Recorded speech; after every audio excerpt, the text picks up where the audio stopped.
Pronto, estamos aqui outra vez. Agora, 19 horas. Vamos ver se a Cláudia consegue entrar. Ela estava com problema de conexão, com dificuldade, porque a internet dela lá não é muito boa, mas eu espero muito que ela consiga entrar.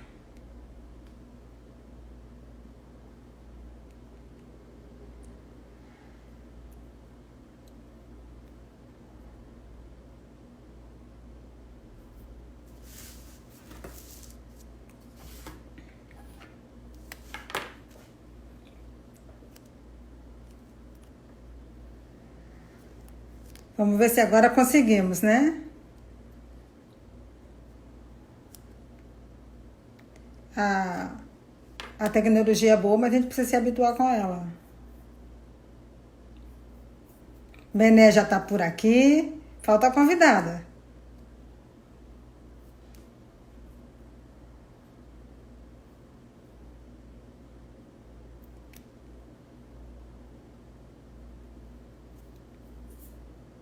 Cadê a Cláudia? Muito bem, a Cláudia entrou, já está aqui. A nossa convidada do dia. Falta agora ela solicitar. Opa!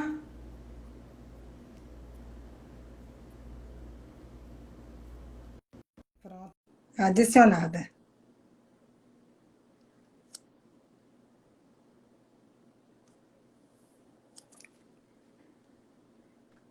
Aí a Bené já está por aqui. A Mara.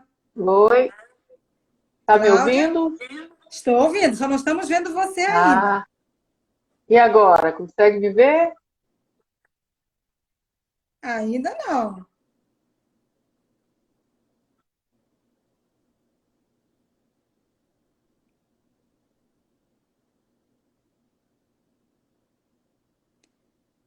Aí a Bené já está aqui convidando para revoar. Está me ouvindo, Cláudia? Vamos lá. Sim, estamos te ouvindo, só não estamos vendo você ainda.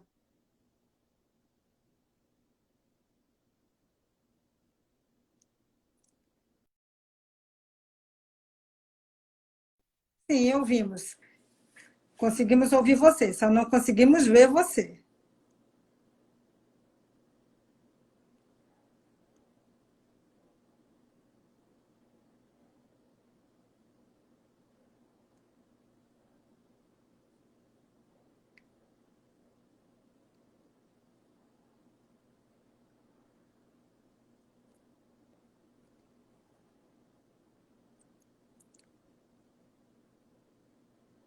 Ok, ok. Cláudia. Pronto, eu já adicionei você.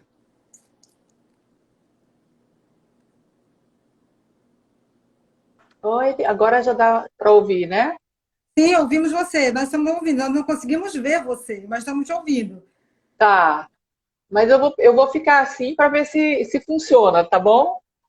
Se de repente você acha que é a conexão, que não é boa, É porque esse horário aqui em Mato Grosso do Sul, em Corumbá, é 1 hora a menos. Então aqui é 7 da noite, horário que tem muita gente olhando coisas na internet. é o mesmo horário nosso daqui. Bem, mas de É, qualquer jeito, Cláudia, seja bem-vinda. Espero que já já a gente obrigada. consiga ver você, para que as pessoas matem a saudade. Tem muita gente que está aqui só para te ver. A Leila Dez, Oh, Cristião, a ah, Estênia, né? Todo que mundo legal, que convidou para entrar para ver saudade. você. Então, você Oh, precisa aparecer aqui para a gente te ver. Eu vou ver tá aqui se bom. a minha ajuda remota sobre para assuntos de tecnologia, né? Fagner, se você tiver aí, dá uma olhada, vê o que, que a gente pode fazer para poder ver a Cláudia, se há alguma coisa que a gente deixou de fazer aqui. Joaninha já está aqui também. A Leila Desce já estava aqui naquela hora, deve voltar daqui a pouco. Olha só, você está pedindo outra vez, solicitando para entrar. Deixa eu tentar de novo aqui. Cláudia. Pronto. Vamos ver. Bem, já apresentei a Cláudia, mas vou repetir para quem chegou agora. A Cláudia Araújo é uma feminista, né, das antigas, feminista raiz, trabalhou durante muitos anos no Ministério da Saúde, na saúde da mulher, e na época em que ela esteve ali, o trabalho dela era ajudar os estados a construir uma rede de assistência às mulheres vítimas de violência sexual. A Cláudia, ela é pedagoga e é mestre e doutora em Saúde pública, saúde na área de pública. violência e saúde. Pronto. Então, é sobre isso que a gente vai falar hoje. Já falei um pouco também sobre o que é a revoada, né? O objetivo da revoada é a gente, assim, duplas de mulheres, é sempre uma dupla de mulheres trocando ideias e conversando aqui nesse espaço do Instagram sobre o feminismo, sobre violência, sobre os direitos sexuais e reprodutivos, cada uma do seu ponto de fala, porque nós já tivemos aqui mulheres de todos os espaços profissionais, né? E também um pouco do que está sendo a vida da mulher na pandemia, de como é que a gente está vivendo neste momento.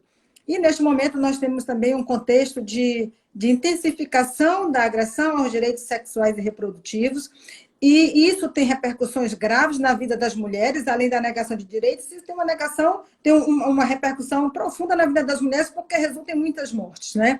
Hoje mesmo, nessa semana, nós tivemos a publicação daquele artigo, não é, Cláudia, das mortes maternas no mundo, e 2/3 das mortes maternas neste tempo de pandemia ocorreram no Brasil. E não são mortes só mulheres contaminadas por Covid, são mulheres que morreram por Covid e também em consequência da desorganização dos serviços ocasionada pela pandemia. Então, tudo isso a gente precisa falar, refletir, conversar, e é sobre isso que a Cláudia vai conversar conosco aqui, principalmente nessa área específica, onde ela, de fato, né, tem a sua expertise, que é na violência sexual. Mas antes, para a gente começar, Cláudia, eu gostaria de saber um pouco assim, como é que foi a sua trajetória no feminismo e em que momento você se descobriu feminista, iniciou sua militância e como tem sido essa trajetória. Então, agora a bola é com você.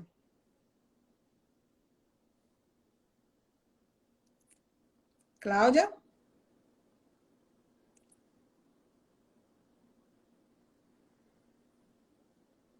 Cláudia?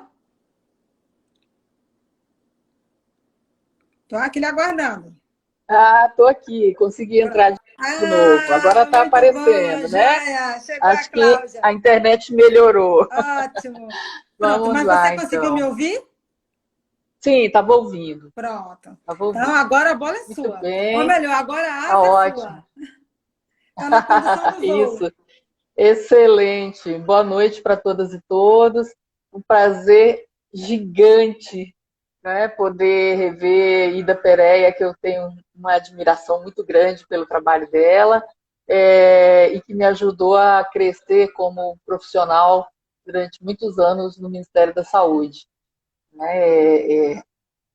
Ainda agora estava revendo aqui um trabalho para poder fazer essa apresentação de hoje, e é muito interessante a lista de profissionais de saúde que eu fiz na minha tese de doutorado, que me ensinaram, né, tanto sobre a prática do atendimento às mulheres em situação de violência sexual, né?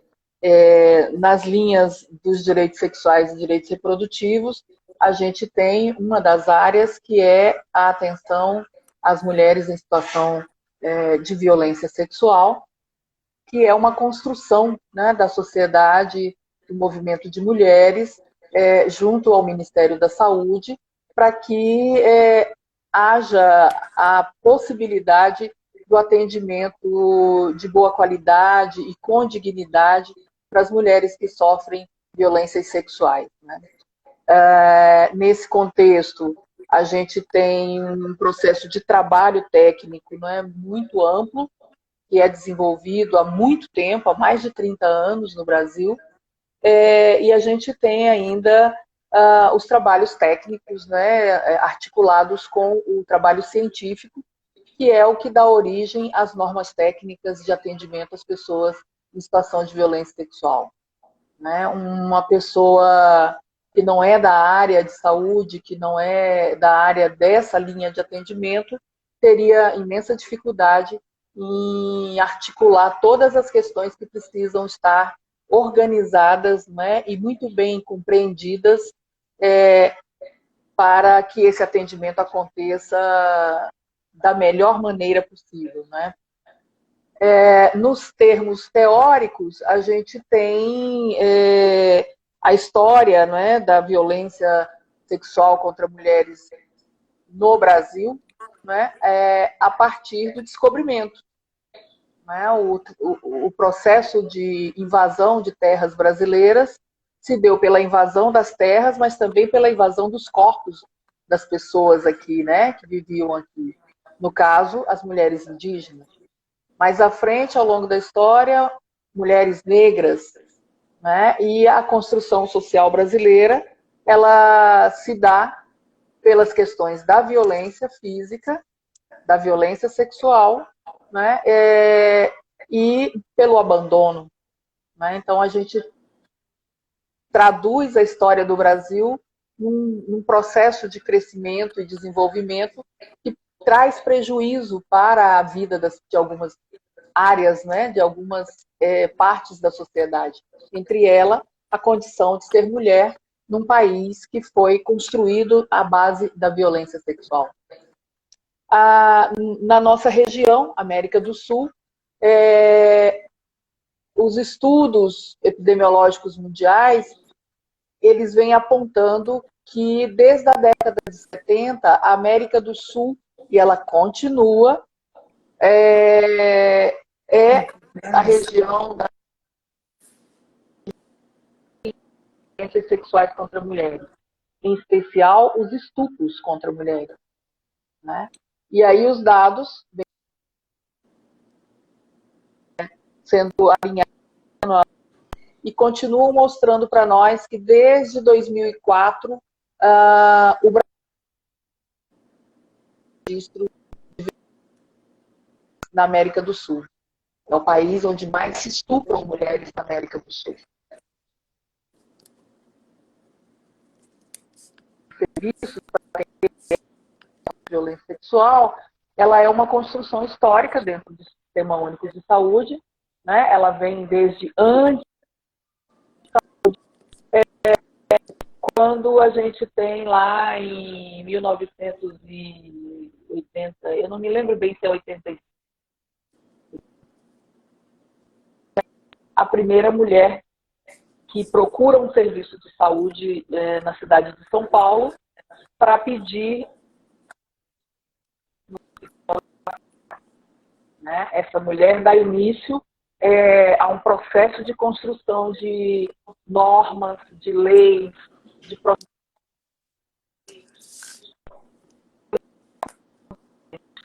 Né? E toda essa movimentação em torno do processo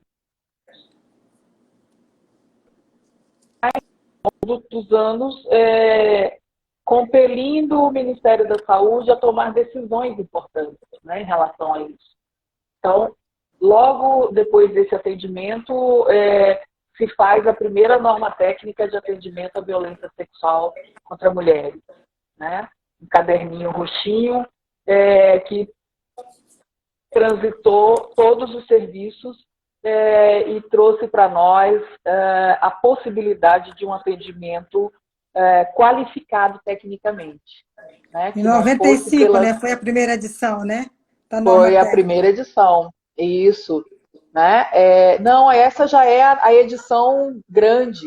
A gente tem um cadernozinho anterior, né? Que era o que seguia para os serviços. Nesse processo, a gente trabalha com a organização das redes e dos serviços no corpo a corpo, tentando convencer os secretários, tentando convencer os médicos, né, e os enfermeiros a fazerem parte dessa rede, né, a trabalhar com o Ministério da Saúde no trabalho de atender pessoas em situação de violência. Tá? Concomitante, né, a gente entra nos anos 2000 com o Sistema Único de Saúde, se organizando para promover políticas públicas, né, para as mulheres, num espaço de tempo em que as ações foram muito, muito felizes. Né? Nós conseguimos estabelecer uma política nacional de Saúde da Mulher, em 2004, né, aprovada pelo Conselho Nacional de Saúde, numa portaria do Ministério da Saúde, e que, ao mesmo tempo, vinha sendo criado a Secretaria Especial de Políticas para as Mulheres, o Ministério da Justiça com a área de Direitos Humanos, né, a assistência social criando os CRAs e os CREAs, e isso fortalece o trabalho da área técnica de saúde da mulher e da organização das redes de atendimento à situação de violência sexual em especial, né? Nesse processo de trabalho, o que a gente foi construindo ao longo do tempo? O convencimento feito aos gestores das grandes cidades brasileiras e o trabalho de qualificação dos profissionais de saúde envolvidos no atendimento ganha força com a Febrasgo.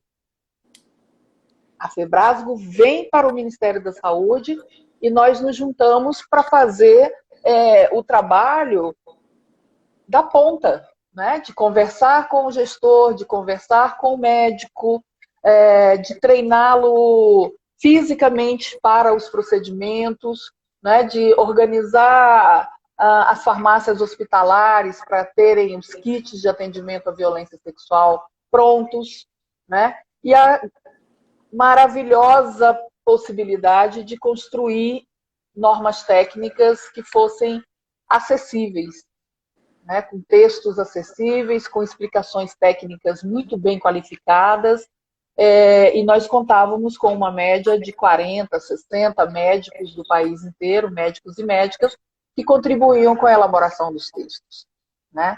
O consenso clínico de DST e AIDS, com 200, 300 médicos, chegando a uma conclusão de que dosagens poderiam ser utilizadas nos processos de atendimento à violência sexual. Então, as redes, elas se fortaleceram ao longo do tempo pela vontade técnica e pela compreensão de uma sociedade médica, né, de uma federação médica que pautou pela qualidade e pela organização estrutural desse processo de trabalho. Acho que foi desse impulso grande foi na gestão do Baracá, com o Dr. Jacó Arcader, né, na realização dos fóruns interprofissionais, que eu acho que foram muito importantes naquela época da construção dos primeiros serviços, né? E o grande boom, né, do crescimento foi ali em 98, entre 98 e 2000, e depois, lamentavelmente, foi nessa época também que a gente se conheceu, né, e encontramos todo mundo. E também, assim, Cláudia, como você vê esse processo? Porque esse trabalho todo foi iniciado ali no final da década de 90, e hoje nós estamos aqui na segunda década, já entramos na segunda década do ano 2000, e nós temos ainda num país de mais de 5.500 municípios, nós temos ainda, no CNES, nós temos 101, acho que 102 serviços credenciados, mas quando você liga mesmo para cada serviço, para perguntar o que está fazendo, como faz, a gente percebe que ainda tem grande dificuldade, que alguns dizem que tem, mas não faz, outros que fazem mais pela metade, enfim. Então, assim, qual a sua avaliação disso, né? Você que tem estado, que esteve na construção desde o princípio. Olha, o trabalho do atendimento à violência sexual, que aí é essa parte importante aqui do estudo que eu fiz e que eu quero falar com vocês, é assim, organização de serviços da rede, né, do Sistema Único de Saúde, elas são feitas por determinações legais, portarias, né, que vão se organizando com as estratégias que os municípios organizam. O que aconteceu ao longo do tempo é que a violência sexual ela estava na tabela de procedimentos, espalhada em vários formatos de atendimento, né? Porque a violência sexual não está acoplada a uma única ação de saúde. O que acontece na área de gestão? Infelizmente, uma área de atendimento ela ganha mais força ou perde força a depender de qual é o entendimento do gestor sobre aquela situação. Exatamente. Tá? O que eu fiz? Eu fiz uma pesquisa sobre isso.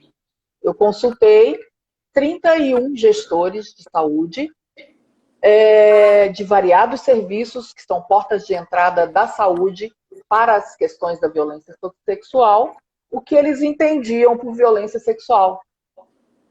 E aí o estudo mostra para a gente que o gestor não faz a diferença,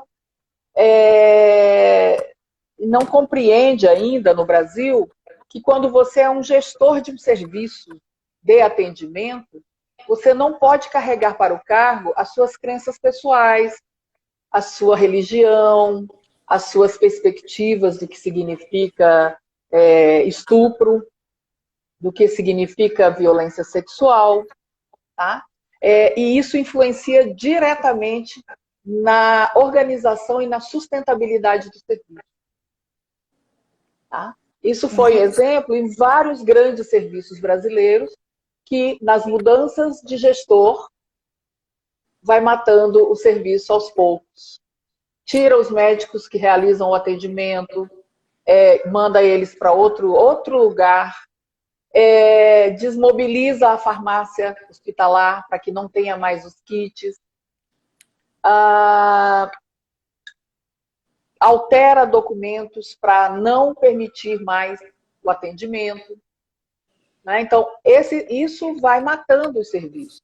Tá? E no ano de entre 2008 até 2012, mais ou menos, 2013, houve a possibilidade da criação de várias portarias no Ministério da Saúde que conseguiram organizar serviços, cadastrar no CNES, né, montar as equipes, garantir medicamentos, muitas negociações com a Anvisa para que a gente tivesse aprovação do levonorgestrel, do misoprostol, né, de algumas questões que eram tabus para o Sistema Único de Saúde, que na verdade não é tabu nenhum.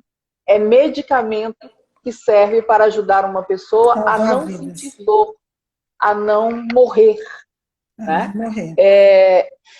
E isso também passa pelas crenças, passa pelas vontades políticas dos gestores, infelizmente. Né?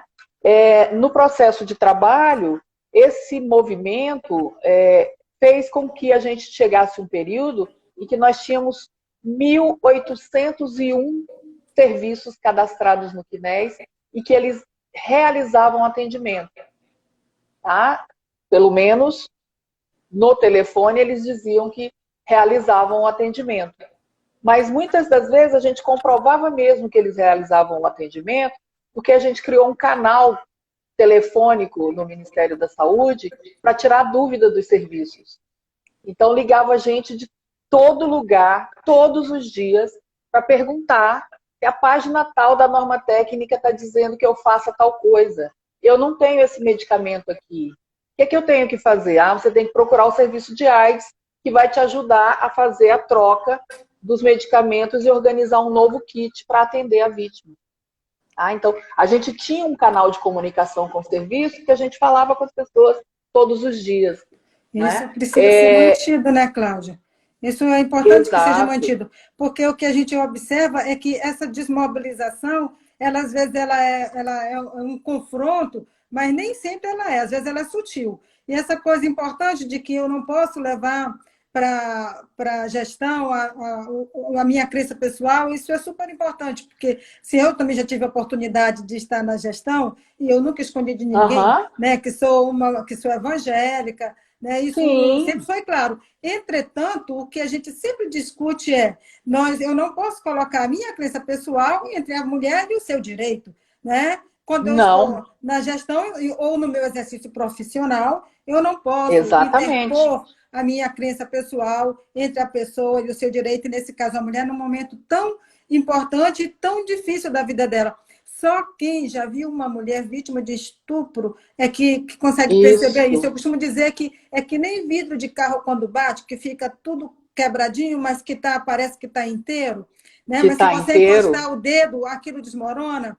Então, Uhum. essa preocupação das pessoas que a mulher mente, que não sei o que, eu falei, gente, é porque você não viu ainda uma vítima de violência sexual. Então, no dia que Exatamente. você vir, eu não sou psicóloga nem nada, mas você olha e você percebe que aquilo basta um toque para toda aquela aparência desmorone. Então, a gente Desmoronar. precisa ter esse sentimento de compreensão e de compaixão e de profissionalismo com essas pessoas. Mas, Cláudia, eu vou só dar um alô para quem já está aqui.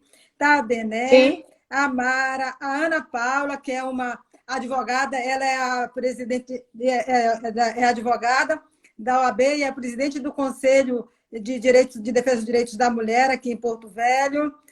Tem algumas pessoas que eu Ótimo. não sei porque se apresenta de um jeito diferente. Aqui a gente não sabe o nome. A Adicele está aqui, a Zenilda está aqui, o Luiz Fernando está aqui. O Luiz Fernando é gestor, sabe que a gente precisa atender as vítimas de violência, atender as mulheres, não podemos aumentar a mortalidade Sim, materna. Né? O estado de Rondônia é um exato. estado que se orgulha, né? Eu não tenho um pé de boi, tá? Mas o nosso gado aqui ele é certificado zero afitose. Então, eu vivo dizendo que eu preciso também me orgulhar de dizer o meu estado tem um certificado de zero morte materna evitável, de É, zero sífilis congênita. Olha, isso. um município lá acho que do Rio Grande do Sul do Paraná recebeu esse certificado. Eu acho que a gente tem que querer se orgulhar disso.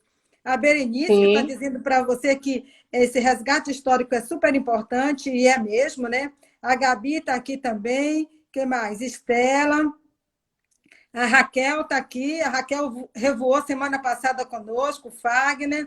Ah, que A ótimo. Jeane está aqui. A Jeane tem um projeto bonito, Cláudia. Projeto Casadinhos, é de direitos sexuais e reprodutivos dentro da universidade, que vai para a comunidade falar de direitos sexuais e reprodutivos. Olha, Esta semana esteve aqui com uma pessoa falando sobre identidade de gênero. Foi super legal, aprendi muito. Está aqui a é Leide, está bacana. aqui, Ieda, Jefferson. Quem mais está aqui? Alexandra. Nossa, tem bastante gente aqui. Demarque. Olha, vocês desculpem, eu estou olhando perto assim, é que eu não tenho que enxergar de perto. Beatriz. Isso, a Estênia está aqui, Cláudia. Olha só, a Estênia do Rio É, Grande do Norte. Estênia! Que bom, mulher! Rio Grande do Norte. Cristiane. Olha só, tá todo. Olha, bastante. Ó, aqui, ó. Olha, o Luiz Fernando, tá indo, obrigada pela oportunidade de aprender um pouco sobre o tema. O Fernando sabe muito, ele me acompanha, já nós estamos trabalhando juntos. Ele Excelente. não é médico, não, tá? Ele é um administrador, mas trabalhamos juntos há tanto tempo Aham. que ele já sabe muita coisa sobre Sim, feminismo, violência contra a mulher, mortalidade materna, ótimo. anticoncepção. E assim nós vamos aprendendo, porque é Excelente. necessário a gente ter Isso. essa troca de saberes, né? Você é pedagoga e ensinou tanto para nós, né? Eu não tinha noção de como é que se constituía uma rede. Eu só entendia como é que sabia que tinha que atender as pessoas, né? Tinha que atender as Sim. mulheres. E você compartilhou, ensinou tanto. O César não chegou por aqui ainda, mas ele avisou que vem também, né?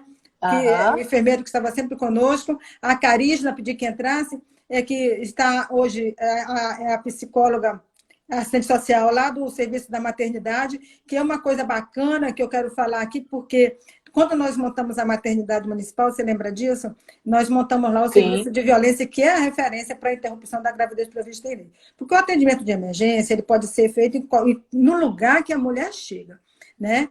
Ele deve ser feito ali, porque para fazer aquele atendimento inicial, de anticoncepção de emergência, de prevenção das ISTs, daqueles exames, as maternidades todas têm condições de fazer isso, né, no atual modelo. Sim. Agora, para a interrupção da gravidez prevista em lei, isso não é uma emergência. A paciente, a mulher pode ser encaminhada para um serviço de referência. Isso mesmo. E hoje eu não sou mais diretora da maternidade, já há mais de 6 anos eu saí de lá, mas o serviço se mantém, então a gente tem que reconhecer o trabalho dos diretores que vieram, das diretoras que vieram depois de mim, Isso.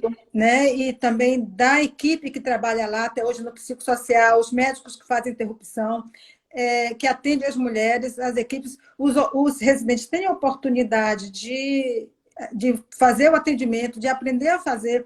Eu acho que essa coisa do atendimento, sabe, Cláudia? A gente, naquela época, ali no final dos anos 90, no começo dos anos 2000, a gente rodou esse Brasil inteiro trabalhando a implantação dos serviços de atendimento às vítimas de violência e interrupção da gravidez prevista em lei. Foi um aprendizado grande para todo mundo e a gente percebe que essa coisa do vai e vem dos serviços, Isso é muito ruim, porque cada vez que muda a gestão, a gente tem um trabalho enorme de convencer aquele gestor que ele vem com outra ideia, com outras prioridades, convencer Sim, de que a saúde da mulher é prioridade, porque a mulher, quando nada, por uma questão estatística, metade da população precisa estar atendida, precisa ter saúde, né? E atendendo suas especificidades de cada grupo de mulher, que somos diferentes, a mulher urbana, a ribeirinha, a mulher da floresta, a mulher da periferia das isso, grandes cidades, isso tudo tem que estar contemplado no atendimento. Isso é equidade do SUS. Isso é equidade do SUS. Porque dar direitos iguais isso. aos iguais é muito simples, né? O grande Sim, desafio é dar direitos iguais aos diferentes. Então, aos acho que você tem diferentes. uma grande experiência disso, né? E aí eu vou aqui, tem mais aqui o É. fórum que a Benek está dizendo esse resgate histórico dos serviços, né, de violência desde o período da colonização, foi muito bom, parabéns, Cláudia. Tá parabenizando. É Oh, bom de saber, obrigada. né? Eu acho que a história, ela nos posiciona no momento Ela nos presente para que a posiciona. gente possa construir as pautas futuras, né? E o cuidado, Exato. né, que a gente gasta, o tempo que a gente tem gasto para não perder o que conquistou, é um tempo É, precioso que a gente podia estar andando para frente e tem que estar lutando sim. para manter as conquistas, né? E você sabe Então, falar muito bem sobre isso, e aí eu passo a bola para você de novo, para você continuar. ok. Então, hoje, ainda, né, os gestores continuam com dificuldades de entendimento, tá? E aí, por exemplo, eles ainda pensam que violência sexual contra mulheres faz parte de um contexto de vida, entendeu? Vários gestores ainda identificam como um problema sexual, um fenômeno epidemiológico, um tema polêmico que não quer levar para frente, que é falta de cuidado das próprias mulheres, por isso que elas são estupradas, que é descuido das famílias, entendeu? Que elas usam álcool e drogas e por isso que elas são acessíveis para serem agredidas sexualmente. E ainda falam que, assim, por vezes, há a banalização dos próprios serviços de saúde, né? Quando a gente vai para um outro movimento, né, de olhar o que o gestor tá falando sobre a violência sexual, a gente pode, nas perguntas que se faz para eles, por exemplo, como o gestor vê a dificuldade da mulher que procura os serviços de saúde, tá? E eles colocam para a gente que existe discriminação por parte de alguns serviços, né? Preconceito por parte de profissionais, ainda se faz julgamentos antecipados, né? Que a mulher mesmo se discrimina e não procura o serviço, que ela tem medo do agressor, que ela tem medo da exposição pública. O serviço público de atendimento em saúde, ele não tem que ter o olhar para essas questões. Há necessidade de que haja uma maneira de se veicular nos municípios a existência do serviço de atendimento. E a mulher vai se sentir à vontade para procurar, se ela sabe que existe um serviço, né? Se ela sabe que existe a possibilidade de receber atendimento. Tá? No âmbito no espaço dos dados, a gente tem uma mulher estuprada a cada menos de 2 horas por dia, não é? 180 mulheres violentadas num dia de trabalho numa cidade grande. Então, se você não tem uma estratégia ou várias estratégias de acolhimento para as mulheres em situação de violência sexual nas cidades, você está contribuindo para o aborto inseguro, para a mortalidade materna precoce, não é? Para a gestação indesejada, o abandono de crianças, a negligência de mães que são violadas e têm os seus bebês, né? O trabalho que Zélia e a equipe dela fazem no Amazonas, de monitorar os casos, né, de atendimento às gravidezes tardias do estupro, mostram para a gente que a forma como as mulheres reagem aos bebês frutos do estupro são assustadoras. Elas não conseguem Assustador. conviver com as crianças, não é? É caso de uma mocinha de 14, 15 anos que ela não suportava a criança perto dela. E ela colocava o colchão lá fora à noite e botava a criança para dormir fora da casa. Não é? Crianças que são colocadas para fora, crianças que são colocadas na exploração, crianças que são assassinadas pelas próprias mães. E o E não duro, há um né? reconhecimento, Não há.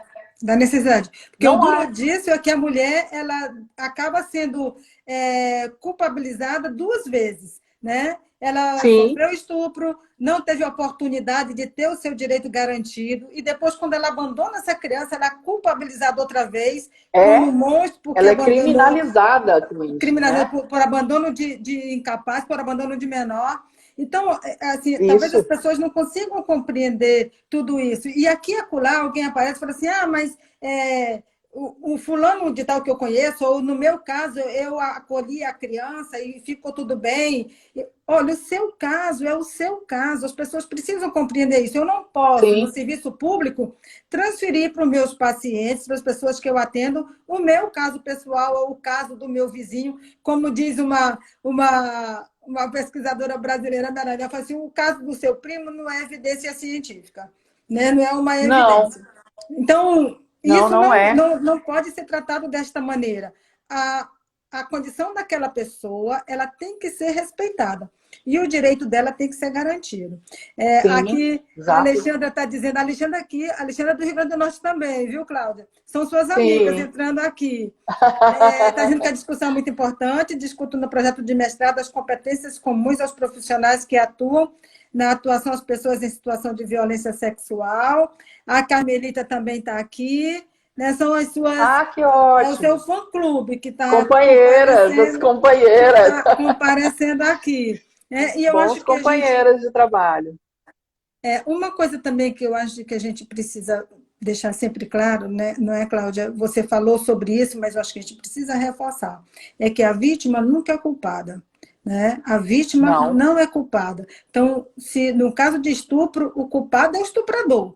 As pessoas sempre. precisam parar de estar sempre imaginando, buscando alguma culpa na vítima. Tem um trabalho até bastante interessante da Débora Diniz, que é de 2014, eu acho que esse trabalho, essa pesquisa dela, né, sobre como a vivência da mulher dentro dos serviços de aborto previsto, de interrupção da gravidez prevista em lei.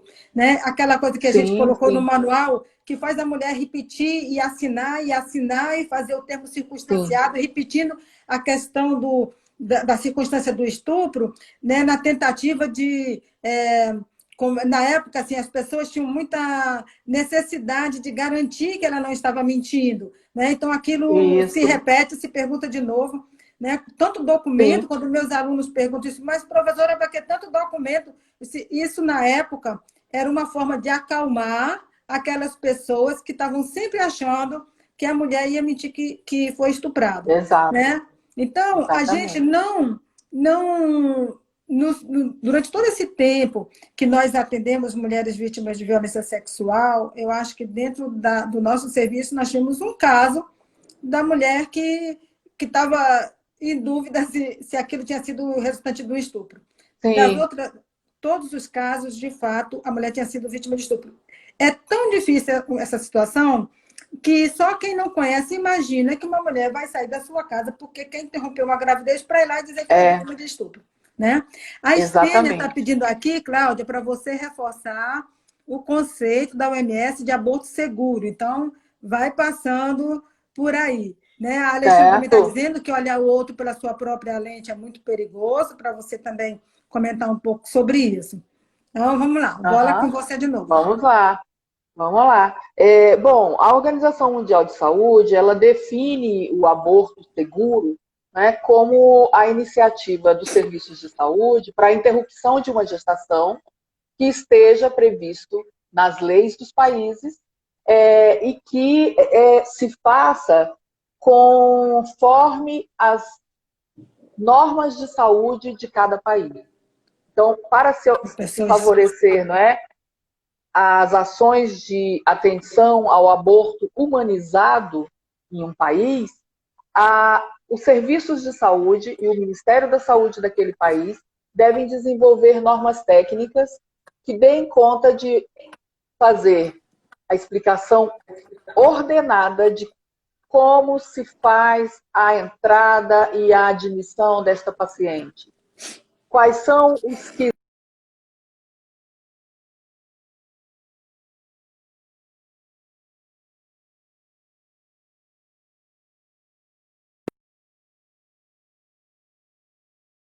através dos exames, né? Dos exames. Oi? Conseguem ouvir? Você... Oi? Tá ouvindo agora? Tá, vou repetir, tá? Então, organizar os fluxos, né, e os protocolos organizar os fluxos e os protocolos de atendimento para cada caso, né? Existem normas técnicas, existem documentos, mas cada mulher que vai ser atendida, ela é um caso específico e a sua necessidade de aborto precisa ser vista, né? Ainda, tratar a questão do aborto legal como uma questão de sigilo, né? Garantir o sigilo para essa mulher. Tá? Garantir que os profissionais que fizeram o atendimento também estejam amparados pelo sigilo, né? O sigilo e a ética do serviço. Organizar o processo com um alinhamento entre o serviço especializado, que é o hospital, e o serviço de atenção básica.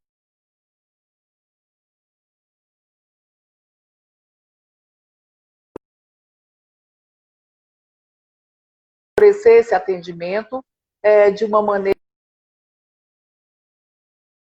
que evite atendimento, a burocracia do...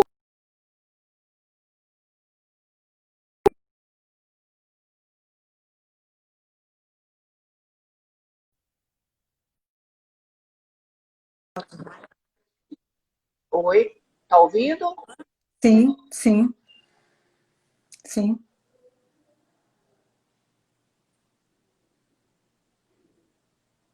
Está falhando um pouco, mas a gente está conseguindo acompanhar.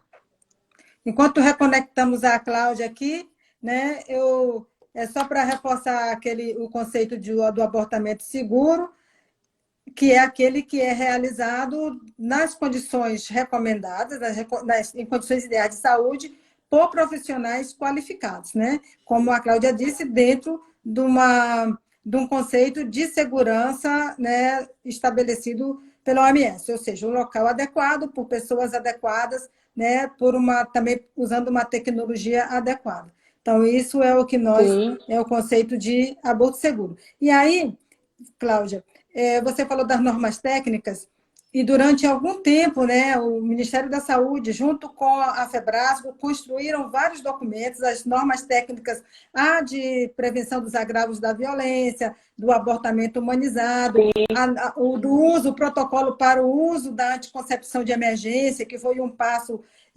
enorme também, né? Embora a gente saiba que no Brasil inteiro, a última pesquisa do Renam, e aqui em Porto Velho nós comprovamos isso, apenas 30% das unidades de saúde do país entregam anticoncepção de emergência, quando isso deveria estar em todas as portas, e por incrível que pareça, as UPAs, que são unidades de pronto atendimento, não têm anticoncepção de emergência, né? Então, elas estão na atenção básica, e se a pessoa precisar no fim de semana, por exemplo, não vai ter, porque a atenção básica, as unidades não abrem nos fins de semana.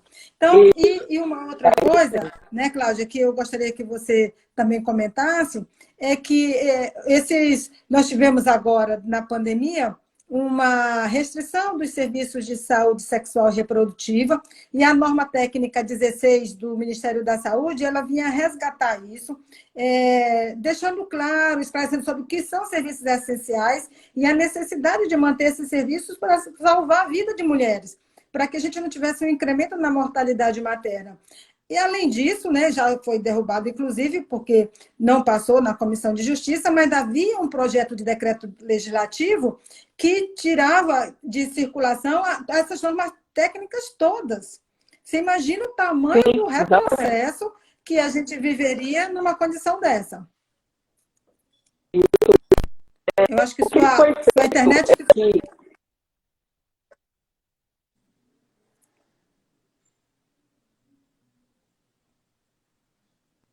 para tratar, né, houve a necessidade de que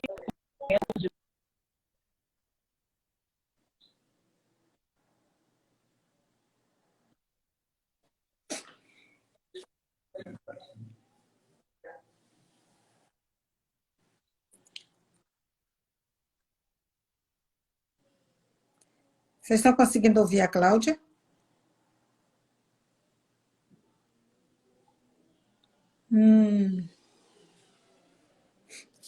A conexão da Cláudia está falhando. Estão me avisando aqui, Cláudia, que a sua conexão está falhando. Enquanto restabelece aí, ok, Cláudia? Enquanto restabelece, então,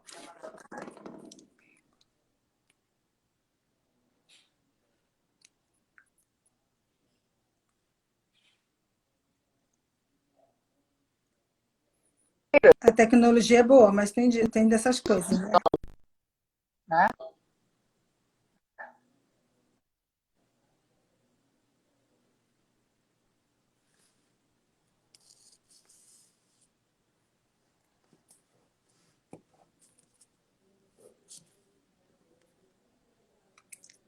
Enquanto se restabelece aqui a conexão da Cláudia, né, então a gente vai seguindo aqui, conversando um pouco mais sobre isso, sobre as agressões, né, aos direitos sexuais e reprodutivos das mulheres. Recentemente, o Brasil, na ONU, foi um dos 6 países que não apoiou a pauta de direitos sexuais e reprodutivos, pautas importantes, inclusive, com relação à mutilação de mulheres, o casamento infantil. O Brasil está entre os 5 países do mundo com maior quantidade de casamento precoce, de uniões precoces, né?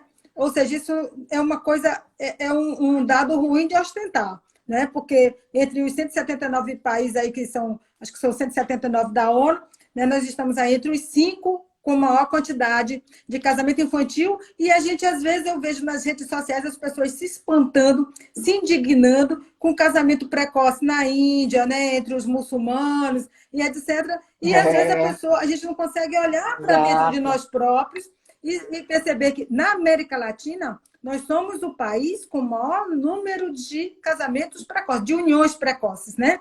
De pessoas Isso. unidas precocemente. Isso põe em risco a vida dessa menina toda. Põe em risco de gravidez não planejada, em risco para IST e em risco o seu futuro profissional, porque a menina, quando ela assume uma Sim. união, ela vai cuidar da casa, se tiver filho, vai ter que cuidar de filho. Então, esses dados, essa realidade nacional, nós precisamos conhecer. A gente não consegue mudar uma realidade que a gente não conhece. E aí eu acho que é o ponto bacana das nossas revoadas, porque cada uma de nós vem aqui, cada uma das nossas convidadas, tem um olhar, né, um ponto de onde ela construiu a sua trajetória de reafirmação, de conquista e de garantia dos direitos sexuais e reprodutivos das mulheres. E a Sim. Cláudia tem uma experiência enorme para compartilhar conosco. Lamentavelmente, a internet não está boa, mas a gente não deixa de começar por causa disso. Pronto, Cláudia. Sua conexão Não. foi restaurada. Vamos lá. Sim, está restaurada. Vamos lá. Olha, o Brasil tem documentos e legislação suficiente para proteger direitos sexuais e direitos reprodutivos com excelência. O que estamos vivendo neste momento, né, infelizmente, demonstra o grau de desconhecimento das pessoas que estão em espaços de poder,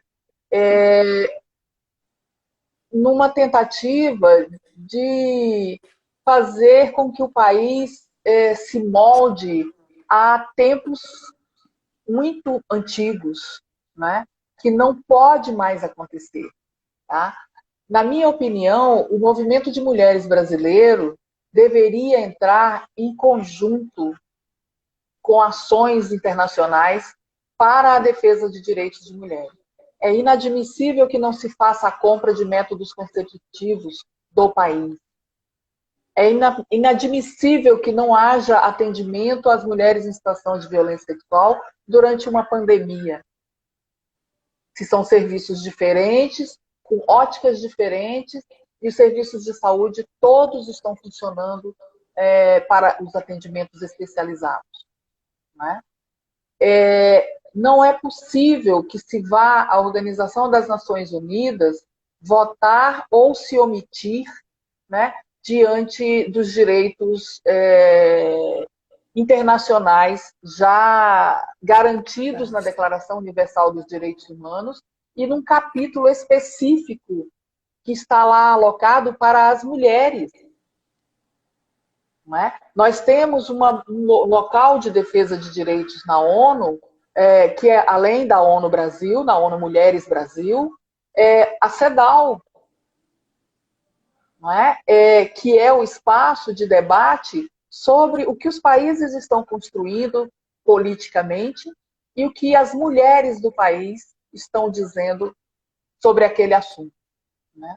A minha perspectiva é que nós deveríamos acionar a CEDAW numa situação de emergência para o Brasil. A Federação Brasileira de Ginecologia e Obstetrícia se juntar à Federação Internacional de Ginecologia e Obstetrícia para buscar direitos para as mulheres brasileiras. Bom, não pode acontecer o que está acontecendo. Isso já é um indicativo aqui para o... Você sabe que o presidente da Comissão Nacional de Violência contra a Mulher e Gravidez Prevista em Lei é o meu amigo, seu amigo, o Robson de Natal. Né? Tem atuado, acabou de fazer uma nota técnica da Febrasgo, um posicionamento, foi publicado hoje, sobre essa questão do Brasil na ONU.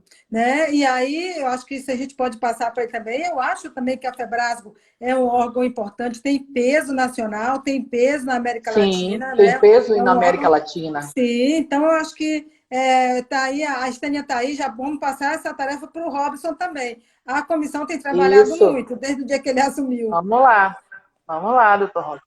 Não é possível a dificuldade que nós temos encontrado na troca de informações entre os estados. Não é? Nós temos hoje um único espaço onde a gente consegue identificar quem são os serviços que estão atendendo, teoricamente, que é o CNES. O CNES. Né? Mas nós precisamos que a rede se restabeleça. A rede de serviços. A rede de serviços não é só o Cadastro Nacional de Estabelecimentos. Então, os profissionais da rede se articulando, conversando, tirando suas dúvidas uns com os outros, fazendo novos movimentos de encontro.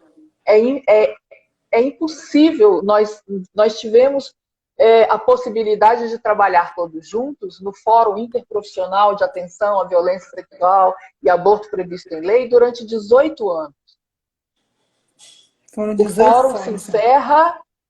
O fórum se encerra formalmente e aí ninguém mais conversa. Ninguém mais se encontra. Não é? De fato, se criou um hiato aí, né? Depois do encerramento dos fóruns. Né? Conversei com Verônica Alencar outro dia sobre isso, com a possibilidade de retomarmos o fórum. Ela mandou um abraço para você.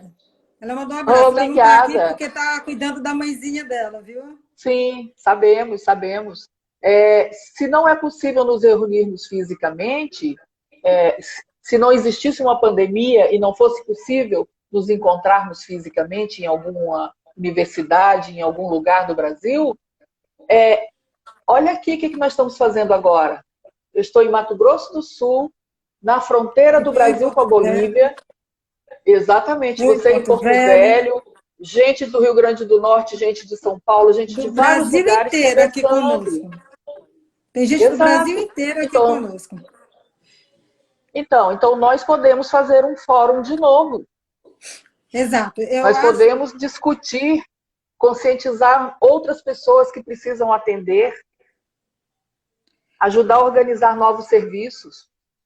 E sustentar os que existem, né? Nós estamos aqui caminhando para o final agora, Isso, nós temos aqui 3 minutos ainda, né? Mas eu acho que sim, essa sua preocupação é importantíssima. Sabe que o sentimento, todas as vezes que tinha o fórum, às vezes eu pensava, não vou, né? Eu tenho tantas outras atribuições, ocupações, e acabava indo.